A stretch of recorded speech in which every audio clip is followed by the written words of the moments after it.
Cette vidéo vous est présentée par la boutique l'îleaujeux.ca, un service personnalisé par une équipe de passionnés d'ici.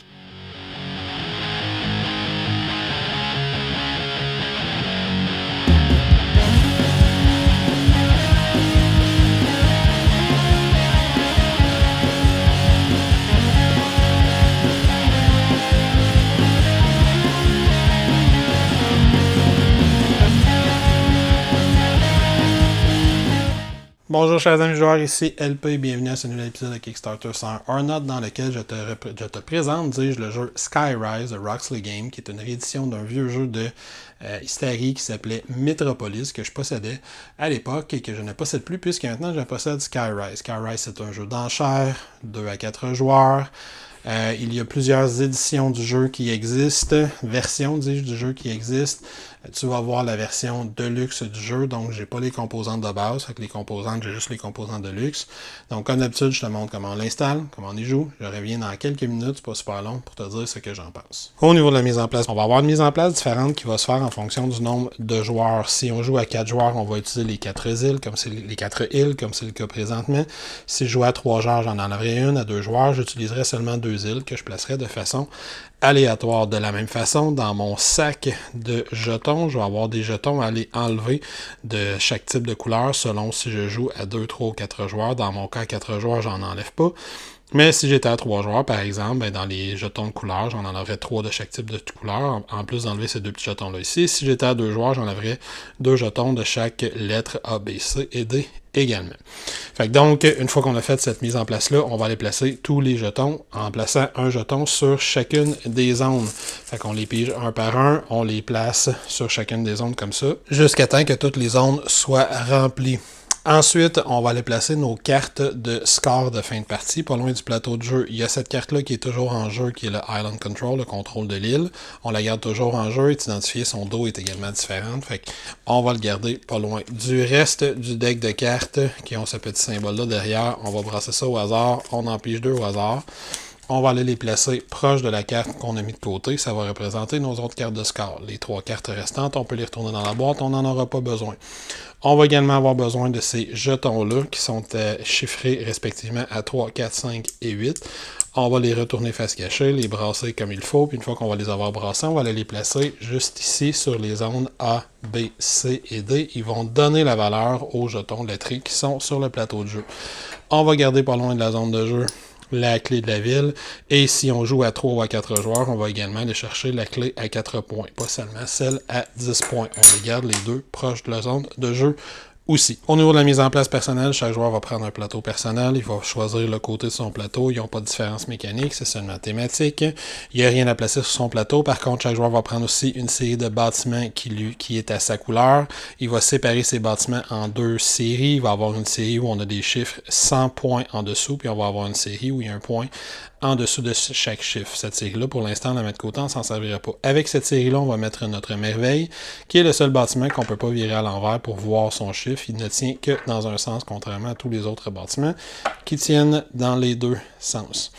Fait que donc, une fois que cette réserve-là est mise de côté, chaque joueur va se faire distribuer au hasard une carte objectif personnel. Je vais en prendre conscience, puis ensuite je vais la garder face cachée dans ma zone de jeu. Les joueurs vont également se faire donner une série de 3 cartes merveilles. Je peux les regarder, mais j'en aurai pas besoin tout de suite. Je vais en avoir besoin dans la deuxième ère de jeu. Fait que ces cartes-là, je peux les garder également de côté. Une fois que tous les joueurs vont avoir fait cette mise en place-là, tout ce qui va rester à faire, c'est que chaque joueur va avoir un pion pour marquer les points. Il va aller le placer avec les autres joueurs à la zone de 0 autour du plateau de jeu.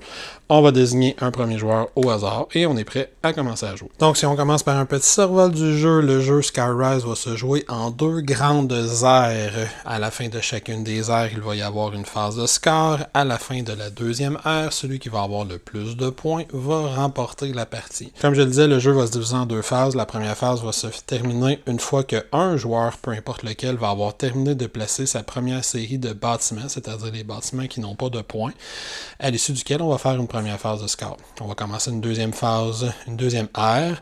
La deuxième ère va se terminer cette fois-ci quand tous les joueurs vont avoir placé tous les bâtiments qu'ils possèdent, incluant les bâtiments de la première ère qui n'ont pas encore été placés et tous les bâtiments qui vont prendre contrôle lors de la deuxième ère, c'est-à-dire tous les bâtiments avec le point, plus la merveille. Fait que pour expliquer ça, on va aller passer dans le détail les 2 heures en commençant évidemment par la première. Donc, pour la première heure, en commençant par le premier joueur, disons que c'est moi, on va l'avoir pigé au hasard. Les joueurs vont faire des phases d'enchère successives. Comment fonctionne une phase d'enchère? Bien, le joueur qui démarre l'enchère, dans ce cas-ci, c'est moi, va toujours avoir 2 options. Soit il va démarrer son enchère sur l'île centrale, donc une des 4 zones de l'île centrale, soit il va démarrer son enchère adjacent à n'importe quel bâtiment qui est déjà placé sur le plateau. Comme c'est la première enchère du jeu, évidemment, je n'aurai pas le choix de démarrer dans la zone centrale. Disons que je démarre ici. On voit que chacun des bâtiments est identifié avec un chiffre. On va toujours faire nos enchères avec le chiffre vers le haut. Le joueur suivant va avoir l'option, s'il le souhaite, d'augmenter mon enchère. Pour augmenter l'enchère, il va avoir à placer le bâtiment adjacent au dernier bâtiment qui a déjà été placé. Donc, dans ce cas-ci, adjacent à mon 34. Les ponts ici vont créer de l'adjacence. Fait que, par exemple, ces 2 zones-là, entre elles, sont adjacentes par le pont. Sinon, ben, on suit les espèces de petites lignes beige comme ça qui doivent être adjacentes pour délimiter 2 territoires. Fait que, disons qu'il décide d'augmenter son enchère ici. Le 3e joueur va faire la même chose. Fait qu'il va prendre l'un de ses bâtiments puis il va décider s'il continue l'enchère ou s'il passe. Si on décide de passer, on ne peut pas revenir à l'intérieur de la même enchère. Donc, disons que le 4e joueur décide de faire ça, ça revient à moi. Je décide que je veux aller avec mon 84 juste ici dans la zone blanche. Le joueur beige décide qu'il passe. S'il passe, il ne peut pas revenir dans cette enchère-là. Ensuite, le joueur bleu décide qu'il passe lui aussi. Et le joueur rouge, ben tiens, pourquoi pas, pour faire l'exemple, il décide qu'il va avec un 94 juste ici. On est donc seulement 2 joueurs à faire cette enchère-là maintenant. Je décide que je passe. Le joueur rouge remporte l'enchère. Quand un joueur remporte une enchère, dans ce cas-ci, le joueur rouge remporte l'enchère, il va tourner son bâtiment. Le bâtiment vient se placer de façon fixe sur cette zone-là jusqu'à la fin de la partie, ça ne bougera plus. Le joueur rouge va prendre contrôle de ce jeton-là, je vais revenir dans quelques instants, et tous les autres joueurs vont récupérer leur bâtiment qui vont aller placer dans leur zone respective, incluant le joueur rouge, son bâtiment avec lequel il n'a pas gagné l'enchère. Ensuite, comme c'est le joueur rouge qui a remporté l'enchère, c'est lui qui va démarrer la prochaine enchère. Fait que là, peut-être qu'il va démarrer avec un 24. On se rappelle, soit dans le centre, soit adjacent à une zone qu'il a déjà contrôlée. Fait qu'après le joueur rouge, c'était bleu. Fait que bleu, disons que, histoire que je tourne pas trop en rond avec mes jetons, il saute tout de suite au 64. Je m'enligne avec le 71. Les autres joueurs décident tous qu'ils passent. Je gagne l'enchère. Je vais donc placer mon 71 comme ça. Je prends contrôle du jeton. Les autres joueurs récupèrent leur bâtiment. Les jetons, eux, qu'est-ce qu'on fait? Là, pour faire cet exemple-là, on voit que j'ai gagné un jeton vert. Mais le jeton vert, je vais aller le placer dans la petite zone qui est juste ici. Ça va déterminer la valeur que chacun de mes bâtiments construits sur une zone verte va valoir en fin de partie. Fait qu'il y a 4 jetons de couleur, 4 types de jetons de couleur qu'on peut aller chercher. Les beiges, les verts, les blancs et les bruns qui ont tous exactement la même fonction. Les autres types de jetons qu'on peut aller placer, disons que par exemple, si je gagne éventuellement l'enchère qui est juste ici et je gagne le jeton avec un point d'interrogation, c'est un jeton de couleur, mais c'est moi qui vais décider sa couleur au moment où je le gagne. Fait peut-être que je vais vouloir le placer juste ici. Les autres jetons qu'on peut gagner, on va avoir finalement, mais pas finalement, mais on va avoir également les jetons lettrés. Si on gagne un jeton lettré, au moment où on le gagne, on va pouvoir aller voir la lettre correspondante. Ce jeton-là vaut combien? Et on va être le seul joueur à connaître la valeur du jeton C parce que j'ai ramassé un jeton C. Jusqu'à temps, évidemment, qu'un autre joueur le ramasse. Une fois qu'on a vérifié la valeur du jeton, mais mon jeton C, je vais le placer plutôt sur la zone gauche de mon plateau de jeu. Le dernier type de jeton qu'on peut ramasser, c'est les jetons plus 1. Si un joueur ramasse un jeton plus 1 comme ça ici, il va le placer avec ses autres jetons qu'il va avoir dans cette zone-là. Je précise à ce moment-là que si jamais on ramasse suffisamment de jetons de la même couleur, qu'on voit ici, j'ai déjà 4 jetons beige, si j'en ramasse un 5e, plutôt que d'aller le placer sur la piste, je vais le placer avec mes autres jetons que j'ai mis sur ma réserve comme ça. Et on va tout simplement poursuivre ces phases d'enchères-là jusqu'à temps que l'un des 4 joueurs, peu importe lequel, ait placé sur le plateau de jeu tous ces bâtiments qui n'ont pas de points. Donc, tous les bâtiments auxquels il avait accès lors de la première heure. Et donc, comme je viens de le dire, on continue comme ça jusqu'à temps qu'on termine une heure, jusqu'à temps qu'un joueur ait placé tous ses bâtiments sur le plateau de jeu, tous ces bâtiments de première catégorie. Par exemple, dans cette situation-ci, on voit que le joueur rouge a lancé une enchère juste ici. Elle s'est poursuivie jusqu'ici où j'ai gagné l'enchère. Je vais donc le placer là. Les autres joueurs vont récupérer leurs bâtiments respectifs. Je ramasse le jeton ici que je place sur mon plateau personnel. Et ensuite, comme c'était mon dernier bâtiment, ben on termine l'ère 1. Que se passe-t-il à la fin d'une heure? Ben, premièrement, on va faire une première phase de score. C'est là qu'on va regarder les 3 cartes qu'on a mis en place sur le bord du plateau. La première carte, elle est toujours en jeu. Fait que je vais prendre le temps de l'expliquer. Elle va déterminer qui a le contrôle de chaque île.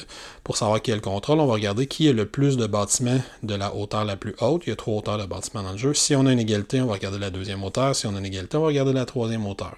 S'il y a plusieurs joueurs en égalité, ensuite de ça, c'est une égalité qui est positive. Fait que tous les joueurs vont marquer le nombre de points de victoire qui est juste ici.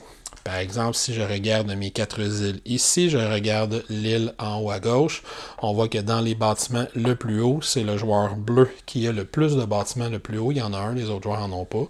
Le joueur bleu marque 5 points, je prends l'île qui est en haut à gauche. Il n'y a pas de joueurs, on a 2 petits bâtiments. Il n'y a pas de joueurs qui ont de bâtiments le plus haut, il n'y a pas de joueurs qui ont de bâtiments moyens. On a donc une égalité pour le bâtiment en termes de hauteur, parce que les deux ils ont un bâtiment petit. Donc, c'est là les 2 joueurs vont marquer les points. Si je regarde ici en bas à droite, c'est le joueur rouge qui a la majorité. Même si le joueur vert a plus de bâtiments, c'est lui le seul qui a un bâtiment haut. Donc, le joueur rouge fait 5 points. Similaire ici, le joueur vert, c'est le seul qui a un bâtiment haut. Donc, vert fait un autre 5 points. Et finalement, dans l'île centrale compte, c'est le joueur bleu qui va marquer un 5 points parce qu'il y a un bâtiment moyen, puis le seul autre bâtiment qui est là, c'est un petit bâtiment. Une fois qu'on a fini cette carte-là, on va aller regarder les 2 autres cartes de score qu'on a. Je ne passerai pas toutes celles qu'il y a dans le jeu, mais grosso modo, ils vont nous donner des conditions et on va marquer un certain nombre de points de victoire pour chacune des fois que cette condition-là est remplie. Par exemple, je vais regarder ça ici, on va regarder chaque pont du jeu. Si c'est le même joueur qui contrôle les 2 côtés du pont, ben ce joueur-là va marquer un 3 points. Fait qu'il y a 4 ponts dans la zone centrale. On va par exemple, si c'est pas contrôlé par le même joueur de chaque côté. Ici, c'est pas contrôlé non plus. Il n'y a aucune zone ici, même chose. Il n'y a aucune zone où les 3 points vont marquer. Fait qu'à ce moment-là, on passerait à l'autre carte de points de victoire qui a rapport avec les moulins. On en a juste comme ça ici. Sur certaines zones, on va aller regarder ce qui est demandé. Et une fois qu'on va avoir marqué tous ces points-là, on va commencer la deuxième ère de jeu. Pour s'y préparer, ben, premièrement, tous les joueurs vont avoir accès à tous leurs bâtiments. Dans mon cas, ça me donne accès à 6 nouveaux bâtiments. Dans le cas des autres joueurs, on rajoute ces 6 de bâtiments-là à leur réserve. Ils gardent accès aux bâtiments qu'ils n'ont pas utilisés de la première ère. Les joueurs vont aller voir dans leurs mains les 3 cartes merveilles qui se sont fait attribuer en début de partie. Ils vont aller en choisir une des 3, disons par exemple que je choisis elle. Les 2 autres sont défaussés, on ne les reverra pas de la partie. Et quand tous les joueurs ont choisi leur carte, tous les joueurs la révèlent en même temps et annoncent le pouvoir de leur merveille. Cette carte-là va donner un pouvoir à ce bâtiment-là au moment où on va poser ce bâtiment-là sur le plateau de jeu. Et ensuite, on va recommencer la phase d'enchère une deuxième fois. Pour la deuxième ère, on refait plutôt les phases d'enchère de la même façon, mais là, on va procéder de façon un petit peu différente. Il y a des petites différences. Premièrement, au niveau de l'initiative, chaque joueur va regarder le chiffre qui est en haut de la carte qu'il va avoir choisi pour sa merveille. Je suis le joueur qui a le chiffre le plus petit comparativement aux 3 autres joueurs. C'est donc moi qui va lancer les enchères lors de la deuxième ère. Les enchères respectent les mêmes règles, donc je pars avec un bâtiment de mon choix, soit sur l'île centrale, soit adjacent à n'importe quel autre bâtiment, et les autres joueurs doivent, s'ils désirent participer à l'enchère, doivent aller placer des bâtiments qui ont une valeur plus haute que ce qui a déjà été placé sur le plateau. Là, la différence, c'est qu'on peut commencer à utiliser nos bâtiments qui ont un point, ce qui permet d'aller chercher l'entièreté de nos bâtiments. mais les autres règles ne changeront pas. Fait que disons que ça revient à moi, puis je veux y aller juste ici comme ça, je mets mon 113, donc je gagne l'enchère, je place ça ici, je gagne ce jeton-là que je place sur mon plateau, les autres joueurs récupèrent leur bâtiment. Comme j'ai gagné l'enchère, c'est encore à moi de jouer. L'autre nouveauté qu'on va avoir, mis à part l'initiative, c'est notre merveille. Notre merveille gagne automatiquement l'enchère, à moins qu'un joueur ait une carte particulière qui indique le contraire. Par contre, je ne peux pas commencer une enchère avec une merveille. Fait que je pourrais pas dire, ben tiens, je commence l'enchère juste ici, puis je la gagne automatiquement. Par contre, si je commence l'enchère juste ici, ben mon adversaire rouge, celui qui jouait, ça c'est le beige qui jouait tout de suite après moi, il pourrait décider, ben je place ma merveille à moi juste ici, donc personne ne peut me bloquer, fait que je gagne automatiquement l'enchère, ce qui fait que moi je récupérais ce bâtiment-là. On remarque que plus la partie va avancer, plus il va y avoir des zones bloquées. Par exemple, si on était dans cette situation-là, comme ça, ici, puis le joueur beige vient de remporter l'enchère qui est juste ici, c'est à lui de commencer une nouvelle enchère, ben, il pourrait tout à fait dire « Je commence mon enchère avec mon 3 juste ici ». Comme les zones adjacentes au 3 sont toutes bloquées, ben, il gagne l'enchère automatiquement parce qu'on ne peut pas renchérir sur ce joueur-là. Plus la partie va avancer, plus il va y avoir des enchères qui vont se bloquer comme ça, qui vont se faire comme ça. Et on continue comme ça, encore une fois, jusqu'à temps que tous les joueurs, cette fois-ci, aient placé tous leurs jetons. Juste avant de passer à la phase de score de l'ère 2, je vais quand même préciser que dans l'ère 2, on va placer éventuellement notre merveille. Les merveilles, de façon générale, vont toujours fonctionner de la même façon, sauf exception. Ils vont avoir une valeur d'initiative et un pouvoir. Le pouvoir est une phase de score. Donc, par exemple, si je décide que je place ma merveille éventuellement en faisant une enchère, le joueur rouge, le joueur bleu qui joue avant moi commence une enchère juste ici, je décide que je place ma merveille comme ça, je gagne l'enchère automatiquement, le joueur bleu récupère ça, je ramasse le petit jeton que je place sur mon plateau, ben ça va me dire, au moment où je place ma merveille, je vais scorer 8 points si mes structures, donc l'entièreté de mes bâtiments plus ma merveille, bordent au moins 3 lacs différents. Fait que je regarde sur le plateau de jeu, j'ai une structure qui borde ce lac-là, j'ai une structure qui borde ce lac-là, j'ai une structure qui borde ce lac-là. Donc j'ai réussi à marquer les 8 points que ma merveille peut scorer. Donc, comme je le disais, on continue comme ça jusqu'à temps que tous les joueurs aient placé tous leurs bâtiments. Quand tous les joueurs vont avoir placé tout leur bâtiment, on va avoir une carte qui va ressembler à ceci. Il va rester quelques zones qui n'auront pas de bâtiment, mais la plupart des quartiers vont avoir un bâtiment. Je précise qu'en fin de partie, le premier joueur à avoir placé tous ses bâtiments, disons que c'est moi, va ramasser la clé à 10 points. Le deuxième joueur à avoir placé tous ses bâtiments va ramasser la clé à 4 points. Clé qui n'est pas présente dans une partie à 2 joueurs. Donc, là, une fois que tous les joueurs ont placé ça, la partie est terminée. Première chose qu'on va faire, c'est qu'on va révéler tous les jetons qui sont sur le côté ici. Et ensuite, on va faire le décompte final des points. On va reprendre nos cartes, nos mêmes cartes d'objectifs qu'on avait à la fin de l'ère 1. Donc, on va revérifier la majorité dans chaque île. Cette fois-ci, on va avoir beaucoup plus de bâtiments. Je précise que pour les majorités, les merveilles ne comptent pas. Ça, ce n'est pas un bâtiment qui est haut. Ça ne compte pas pour faire les majorités de bâtiments. Donc, par exemple, sur cette île-là, on aurait le joueur rouge parce qu'il y a 2 bâtiments hauts. Sur l'île qui est juste ici, ça serait le joueur beige parce qu'on a une égalité pour la valeur de bâtiment haut. Mais on a 3, mais non, on aurait une double égalité. Fait égalité pour la valeur de bâtiment haut. Puis on a 3 bâtiments bleus, 3 bâtiments beige. Donc, les deux marqueraient les points. Au centre, ça serait le beige qui est le bâtiment le plus haut. En bas à droite, on a une égalité pour les bâtiments les plus hauts entre le vert et le rouge, mais le vert a plus de bâtiments moyens, c'est lui qui marque les points. Et ici, on a une triple égalité. Je rappelle que la merveille ne compte pas dans les bâtiments hauts. Entre bleu, jaune et vert, le vert a un petit bâtiment, le jaune a un moyen bâtiment, le bleu a 2 petits bâtiments, c'est donc le jaune parce que c'est lui qui a le plus de bâtiments de deuxième taille les plus hautes. On va aller regarder ici, chaque quartier qu'il y a un moulin, les joueurs vont marquer 2 points s'ils ont un bâtiment sur ce quartier-là. Par exemple, le joueur vert ici ferait 2 points là, 2 points là, et ainsi de suite. On fait le tour, le joueur rouge en fait 2 là, le mauve, le beige 2 là, et on a notre même carte qu'on avait déjà vue pour les ponts, où on refait un 3 ponts. Cette fois-ci, le vert fait 3 points ici, fait 3 points ici, et ainsi de suite, et on fait le tour, le rouge fait 3 points comme ça. Et on continue à faire toutes ces cartes-là.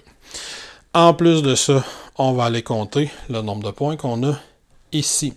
Je rappelle que ces jetons-là valent 10 points chacun parce qu'on a dépassé la piste complètement. Le plus 10 signifie que ces jetons-là valent 10 points chacun. Fait que je marquerai 20 points pour ces jetons-là.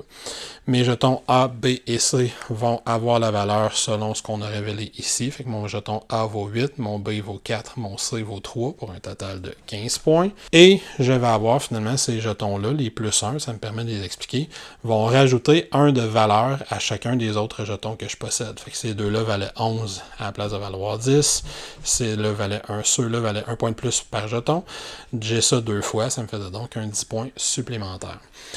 Et je vérifie également la carte secrète que je me suis fait donner en début de partie, qui est mon objectif secret. Dans mon cas à moi, c'était de contrôler au moins 4 bâtiments sur des quartiers qui sont blancs. Fait que j'en ai 1, j'en ai 2, j'en ai 3. J'ai pas réussi à le faire. Je ne marque pas mes 10 points si j'avais réussi à avoir 4 quartiers blancs, mais j'aurais marqué 10 points. Je précise qu'il y a 4 cartes objectifs dans le jeu.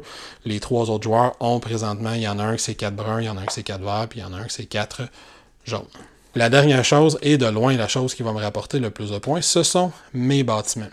On va passer les couleurs une à une et on va enlever tous les bâtiments qu'on a sur ces couleurs-là. Si je commence par exemple avec les bâtiments sur des zones beige, ben, je vais aller voir si j'ai un bâtiment sur une zone beige, j'en ai un deuxième juste ici, je continue, j'en ai un troisième comme ça, et à moins que je me trompe, ça fait le tour de mes bâtiments sur des zones beige.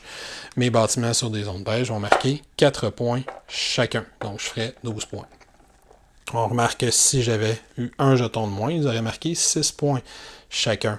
Mais j'ai essayé de remplir ça parce que je voulais mes 20 points de plus ici. J'ai tenté la même stratégie avec mes verts d'en chercher beaucoup, mais j'ai pas réussi à en chercher un 5e puis un 6e. Fait que j'ai pas mes plus 10. Fait que mes bâtiments sur des zones vertes valent également 4 points chacun. Fait que j'ai 4, 8, 12, 16. Est-ce que j'en oublie? Non, donc je me rajouterai un 16 points. Je continuerai. Si on n'a pas de jeton du tout, ça va quand même valoir un 2 points. Fait que chacun de mes bâtiments sur des zones blanches valent 2 points. Chacun de mes bâtiments sur des zones brunes valent 3 points. Donc ici, pour finir mon décompte, j'aurai donc 1, 2, 3, 4, 5, 6, 7, 8, 9, 10, 11, 12 et 13, 14 points. Idéalement, on essaye de ne pas basculer les jetons des autres joueurs. Quand j'ai fini de compter mes points, les autres joueurs font la même chose. Fait qu'ils vont regarder les 3 cartes objectifs, ils vont regarder leur objectif secret, ils vont regarder les jetons qu'ils ont sur leur plateau et ils vont retirer tous leurs bâtiments en leur donnant la valeur de points qui est associée selon les jetons qu'ils ont ramassés pendant la partie. On va compter les points de victoire en faisant le tour de la piste de score qui fait le tour du plateau avec ces petits jetons ici où on a des jetons de bois ou de carton dans des versions plus de base. On n'oublie pas de rajouter des bonus si on a été le premier joueur à placer tous ces bâtiments ou si on était le deuxième, ça fait un bonus de 4. Celui qui a le plus de points à ce moment-là va remporter la partie. Alors voilà, c'était Skyrise, The Roxley Game. Fait que d'abord, au niveau des composantes, c'est un jeu qui, ben là, tu as vu la version de luxe, là, je le précise. C'est un jeu qui a des composantes absolument ahurissantes. C'est extraordinaire. J'ai un petit wash sur les figurines. Les bâtiments tiennent bien à l'envers et à l'endroit. Il n'y a pratiquement pas d'iconographie dans le jeu, fait que j'ai pas grand chose à dire, mais tout est beau. La qualité des cartes est absolument extraordinaire. L'insert fonctionne très très bien dans la boîte, à tout le moins pour la version de luxe. Je sais pas c'est quoi la version de base. Le seul défaut, c'est le plateau de jeu lui-même sur lequel tu déposes tes îles de plastique, qui est pas super solide. On dirait qu'il y a un petit défaut au centre du plateau, puis il y a une petite tendance à se défaire. J'ai déjà eu mon collègue Pierre-Marc a déjà son plateau qui est brisé en deux, malheureusement. Ça m'est pas encore arrivé, mais il commence déjà à se défaire. C'est la seule petite chose. Le reste des composantes, c'est super. Au niveau du gameplay, ben, c'est un jeu qui brille par sa simplicité. Il me fait penser un peu, même si c'est pas du tout le même genre de mécanique, à un jeu comme Foundation of Rome. Un jeu très très beau, j'allais dire beaucoup trop beau, mais pas nécessairement trop, ça dépend des goûts. Un jeu qui est très très beau, qui est très très léché visuellement, mais qui est extrêmement simple. Tu places un bâtiment, l'autre il peut essayer de te surenchérir en plaçant un bâtiment qui a une valeur supérieure, jusqu'à temps que tout le monde passe, celui qui gagne flippe son bâtiment, le bâtiment devient permanent, ramasse le jeton, puis là, après, une fois que tu commences à avoir placé quelques bâtiments, tu commences à regarder qu'est-ce que tu essaies de faire. Tu essaies d'aller chercher une couleur de terrain, fait que tu veux faire monter la valeur de ces terrains-là. Pour faire monter la valeur, il faut que tu ailles chercher des jetons qui sont sur d'autres terrains, tu vas essayer de créer des îlots qui se referment sur eux-mêmes pour être capable de gagner des enchères avec tes petits bâtiments. Faut que tu fasses attention pour placer tes gros trop rapidement. rapidement dans la deuxième ère de jeu, le moment où tu places ta merveille, parce qu'elle a score beaucoup de points au moment où elle est placée. Super important, il y a des merveilles qui peuvent marquer jusqu'à 15-20 points. Puis c'est des parties quand même assez serrées, même si le score est très haut. Fait que c'est un jeu qui est vraiment charmant de simplicité. Je l'ai joué déjà 5-6 fois depuis que je l'ai. Je l'ai fait jouer une bonne dizaine, même une quinzaine de fois, je pense, depuis que je l'ai aussi. Tout le monde a aimé ça. Puis le fait qu'il s'explique rapidement, qui se comprend extrêmement rapidement. Ça rajoute à son charme. Ça fait qu'il y a des joueurs qui ne sont pas nécessairement des gros gamers, qui ont beaucoup aimé le jeu, qui ont été charmés par ce que le jeu offre. Fait que pour ceux qui connaissent Metropolis, c'est une version qui est un peu améliorée. Il y a le scoring qui est un petit peu amélioré. Dans la phase d'enchère, les joueurs ont des valeurs différentes à leur bâtiment. Fait que ça se peut que moi, mon troisième bâtiment, ça soit un 101, mais que toi, ton troisième plus haut bâtiment, ça soit 102. Fait que ton troisième bat mon troisième, et mon quatrième va battre ton quatrième. Qu'on a des petites factions, pas des petites factions, mais des petites affaires différentes dans nos valeurs. Ça, c'est intéressant. Il y a une vingtaine de cartes de merveilles, fait que nos merveilles n'auront pas tous les mêmes pouvoirs. Ça aussi, c'est intéressant. Puis l'affaire qui me faisait peur, mais qui finalement fonctionne très bien, je l'ai essayé à 2, à 3, à 4. Il est super le fun à tous les player counts. Il est plus stratégique à 2 qu'à 4. À 4, il peut être un peu plus chaotique avec les enchères, mais quand même très stratégique. Il faut vraiment réfléchir à ce qu'on fait. Puis à 2 joueurs, on a quand même 4 îles qui ont des dispositions différentes, puis on décide si on les met face à face ou une à côté de l'autre, ça change complètement la partie. Même chose à 3 joueurs, on prend 3 des 4 îles au hasard tout simplement, puis on place ça. Fait que c'est vraiment un jeu hyper charmant. Au niveau de la différence entre les éditions, la version Super Méga Deluxe, si jamais tu l'as, il y a un wash, il y a des jetons en bois plutôt qu'être en carton, puis les figurines évidemment sont en plastique avec un wash dessus, il y a un wash sur les îles de plastique aussi. C'était la version Deluxe qui est une petite coche moins en dessous, si jamais tu cherches là, de seconde main. Il n'y aura pas de wash sur les figurines, tes jetons vont être en carton plutôt que d'être en bois. Et finalement, la version de base qui va sortir en magasin, t'as pas de figurines de plastique, t'as pas de jetons en bois, les figurines c'est plutôt des jetons. En fait, les figurines, les bâtiments deviennent des jetons en bois qui se retournent, puis tes jetons de bois là, pour les zones comme ça ici, ces jetons-là vont plutôt être des jetons de carton. Les plateaux eux-mêmes d'îles, les plateaux de plastique, je pense qu'ils sont comme ça dans toutes les versions du jeu. Il y a les cartes, je suis pas sûr que tu as un petit foil comme ça sur les cartes, là, je suis pas sûr que tu l'as dans toutes les versions du jeu, ça serait à vérifier. Mais si tu veux chercher un jeu qui est très simple, qui va aller chercher un public très large, c'est vraiment un beau coup de cœur pour moi. Par contre, c'est un jeu purement d'enchère. Fait que faut que ça soit une mécanique qui intéresse les gens à qui tu vas le présenter. Sinon, évidemment, il n'y a pas d'autre mécanique qu'à l'enchère dans ce jeu-là. Fait que c'est pas quelque chose qui va les intéresser. Ben, il y a du contrôle de territoire d'une certaine façon, contre une majorité sur les territoires, mais ça se fait via des enchères. Donc voilà, j'espère que ça t'a permis de te faire une idée sur ce qu'était Skyrise. Pour moi, c'est un jeu que j'aime beaucoup. J'aimais déjà beaucoup Metropolis, fait que c'était un choix facile pour moi. Puis Roxley Game fait toujours des belles rééditions. Je suis très curieux de voir qu'est-ce qu'ils vont rééditer la prochaine fois. Dis-moi donc, qu'est-ce que t'aimerais qu'on suggère à Roxley pour qu'il nous réédite pour une autre fois. Ce serait une discussion intéressante. Sur ce, moi, je vais te souhaiter une excellente fin de journée. Et avant de faire ça, je vais t'inviter à venir t'abonner à notre chaîne si ce n'est déjà fait. Venez nous visiter sur Facebook, sur Instagram. Pourquoi pas venir nous supporter sur Patreon pour que l'on puisse continuer à te fournir du matériel que l'on espère être d'excellente qualité. Sur ce, ciao, à la prochaine. Fais attention à toi.